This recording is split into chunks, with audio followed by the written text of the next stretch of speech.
The Vision Zero San Diego report found nearly a third of all collisions occurred in 8 corridors on streets from Pacific Beach to downtown, Mid-City to Southeast San Diego. Joining me with who's most at risk of dying from car collisions and the plan to reduce traffic deaths in San Diego to zero are my guests Jim Stone with Circulate San Diego and Randy Van Vleck with City Heights Community Development Corporation. And Jim, just briefly explain to us, what is Vision Zero?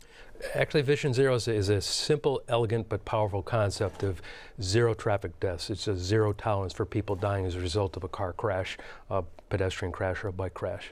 Let's put this situation into perspective right now for us. How many people die each year while walking or biking here in San Diego? Well, the last year that we have the most up-to-date statistics is 2013, and there were 34 people who died while walking or biking in the city. And you compare that to the murder rate of 39, it's almost equivalent.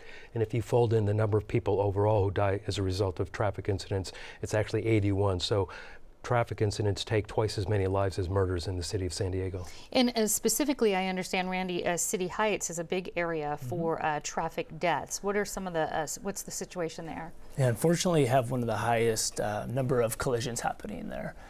In the span of 9 years, we had 17 people die on walking or biking on University Avenue and El Cajon Boulevard.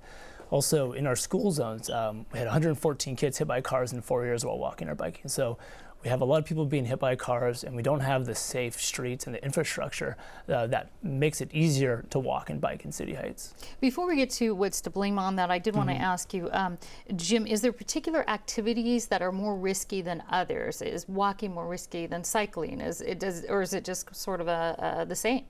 Well, that's a difficult number to pull out, because you have to look at the number of people walking versus the number of people biking.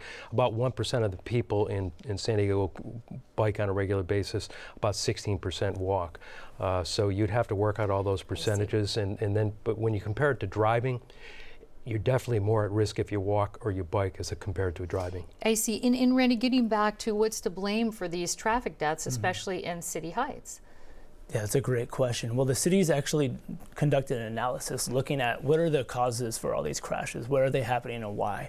The majority of the crashes can be prevented through increased investment in bike and pedestrian infrastructure, safer street designs, lower speed limits, safer traveling speeds, and different types of infrastructure that make it easier to walk and bike.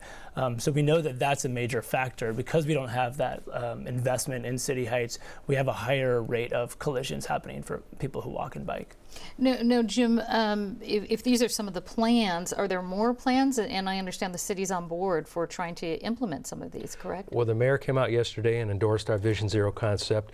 The next step is for the city council to adopt a resolution, approve a resolution for Vision Zero, and part of that would be to establish a Vision Zero advisory committee. And that committee would be looking at these 8 corridors to begin with and start making the necessary improvements, slow cars down, get people safer. Now, Vision Zero, zero amount of traffic deaths seems unrealistic to some people, but there's been some improvement, right? This started in Sweden years ago? Started in Sweden. New York City was the first city in the United States to adopt Vision Zero. In the first year, they reduced pedestrian deaths by 26%. They're down to the same level as 1910. So there's definitely an opportunity to turn things around, and so we think it's achievable. Really, no loss of life is acceptable. This Vision Zero focused on 8 corridors here in San Diego. Yes. We have a map of that. Why focus on these areas?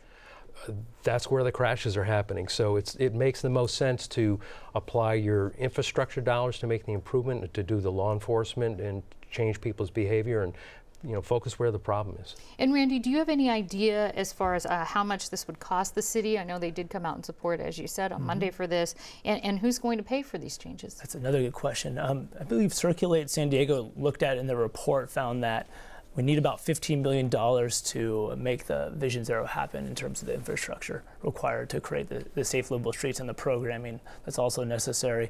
We're already paying for it through the transient sales tax, a half-cent sales tax that the voters approved. So there's a big pot of funding that already exists that the city has, and then make decisions about where that funding should go. So there's a lot of opportunity there to look at that pot and make sure that it's going to the communities that need it most, like City Heights, Southeast San Diego, Sherman Heights.